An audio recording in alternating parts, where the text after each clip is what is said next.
Bayangkan suatu hari Anda bisa berdiri di satu tempat, lalu dalam sekejap muncul di tempat lain tanpa harus melewati ruang di antaranya.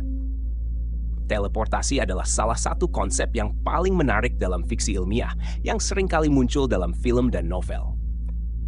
Dalam banyak karya fiksi ilmiah, teleportasi digambarkan sebagai teknologi canggih yang memungkinkan karakter berpindah dengan sangat cepat tanpa melalui ruang yang ada di antara dua titik.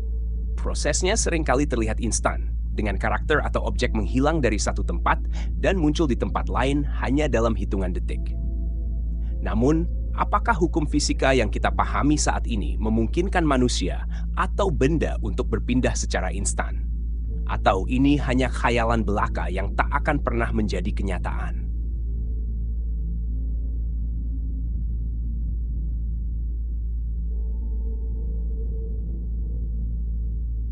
Untuk menjawab pertanyaan ini, kita harus memahami apa yang sebenarnya dimaksud dengan teleportasi. Jika yang dimaksud adalah berpindah dari satu tempat ke tempat lain tanpa melalui ruang di antaranya, maka ada beberapa cara yang bisa kita pertimbangkan.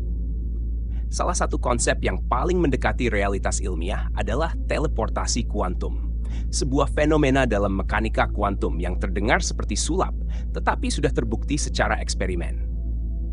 Pada tahun 1993, sekelompok fisikawan yang dipimpin oleh Charles Bennett menemukan bahwa prinsip mekanika kuantum memungkinkan informasi kuantum suatu partikel ditransfer ke partikel lain yang berjauhan menggunakan keterkaitan kuantum atau quantum entanglement.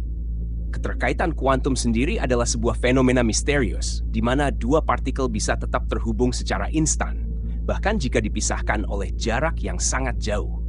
Albert Einstein sendiri menyebut ini sebagai spooky action at a distance, atau aksi menyeramkan dari kejauhan. Sejak saat itu, berbagai eksperimen telah dilakukan untuk membuktikan teleportasi kuantum. Pada tahun 2017, para ilmuwan dari China yang dipimpin oleh Jian Weipan berhasil mentransfer informasi kuantum dari bumi ke satelit Michius yang berada di orbit sejauh 1.400 km. Ini merupakan pencapaian luar biasa yang membuktikan bahwa teleportasi kuantum benar-benar mungkin dilakukan, setidaknya pada tingkat partikel. Namun, ada satu masalah besar. Teleportasi kuantum tidak memindahkan materi fisik, melainkan hanya informasi.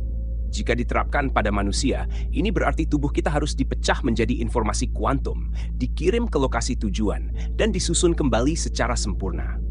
Tapi jika tubuh asli kita dihancurkan dalam proses ini, apakah orang yang muncul di tempat lain benar-benar diri kita atau hanya salinan sempurna? Disinilah muncul pertanyaan besar dalam konsep teleportasi manusia. Apakah tubuh asli kita harus dihancurkan agar teleportasi bisa dilakukan? Secara teknis, ini sangat bergantung pada bagaimana teleportasi diterapkan. Dalam teori teleportasi kuantum saat ini, tubuh asli memang harus dihancurkan dalam proses tersebut untuk memastikan tidak ada dua versi dari individu yang sama. Proses ini mirip dengan bagaimana informasi kuantum dipindahkan dalam eksperimen. Keadaan partikel di satu lokasi diukur, dan informasi ini ditransmisikan ke partikel lain, menciptakan duplikasi sempurna di lokasi tujuan. Jika tubuh asli tidak dihancurkan, maka kita hanya berbicara tentang duplikasi, bukan teleportasi, yang berarti ada dua versi diri kita, satu di lokasi asal dan satu lagi di tujuan. Dalam hal ini, tubuh asli tetap berada di tempat awal, sementara salinan baru dengan ingatan dan pengalaman yang sama muncul di tempat lain. Ini menimbulkan pertanyaan filosofis. Siapa yang sebenarnya merupakan individu asli? Apakah kesadaran kita ikut berpindah, atau hanya informasi yang diduplikasi? Michio Kaku, seorang fisikawan teoretis terkenal, pernah berkata, jika suatu hari kita bisa mentransfer informasi kuantum manusia, kita harus bertanya, apakah yang muncul di tempat tujuan masih diri kita yang sama, atau hanya duplikasi kita? Pertanyaan ini membawa kita pada dilema filosofis. Jika teleportasi berarti menghancurkan tubuh asli dan membangun ulang yang baru, apakah itu berarti kita mati setiap kali melakukan teleportasi?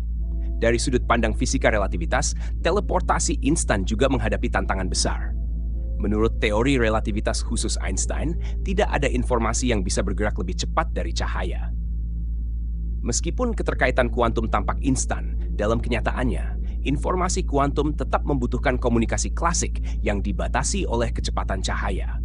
Ini berarti teleportasi seperti dalam film-film fiksi ilmiah, di mana seseorang menghilang dan muncul kembali dalam sekejap, masih bertentangan dengan hukum fisika saat ini.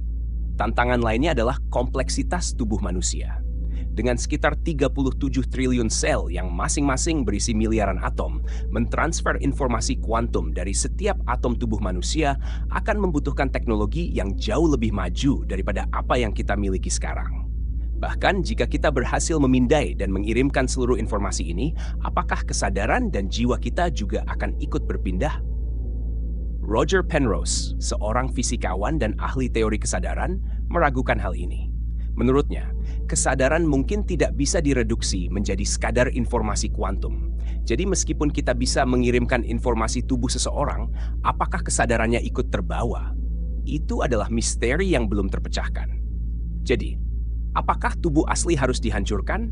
Jika kita ingin teleportasi benar-benar menjadi perpindahan satu individu, maka menurut konsep teleportasi kuantum yang ada sekarang, jawabannya adalah ya.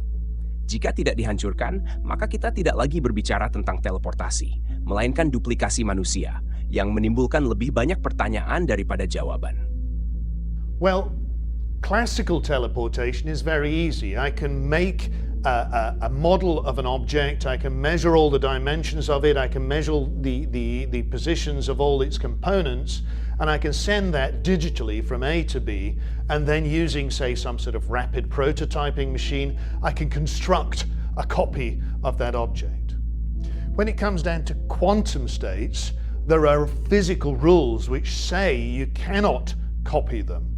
However, we can use this technique of quantum teleportation, where effectively we make a joint measurement of this quantum particle with another quantum particle that is entangled with a remote quantum particle over here.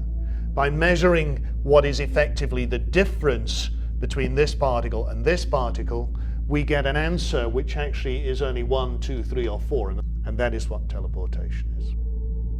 Jadi, apakah teleportasi seperti dalam fiksi ilmiah mungkin terjadi?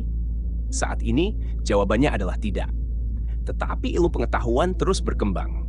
Mungkin di masa depan, kita akan menemukan cara untuk mengatasi keterbatasan ini. Entah dengan memanfaatkan dimensi tersembunyi dalam teori string, menemukan teknologi yang mampu membengkokkan ruang waktu, atau bahkan melalui konsep yang belum terpikirkan sama sekali. Saat ini, jika Anda ingin pergi dari satu tempat ke tempat lain dengan cepat, pesawat masih menjadi pilihan terbaik. Namun, dunia fisika kuantum terus memberikan kejutan. Dan siapa tahu, mungkin suatu hari nanti teleportasi seperti dalam fiksi ilmiah akan menjadi kenyataan. Jika suatu hari teleportasi menjadi kenyataan, apakah kita akan menganggapnya sebagai keajaiban atau hanya sebagai langkah alami dalam evolusi sains? Hanya waktu yang bisa menjawabnya.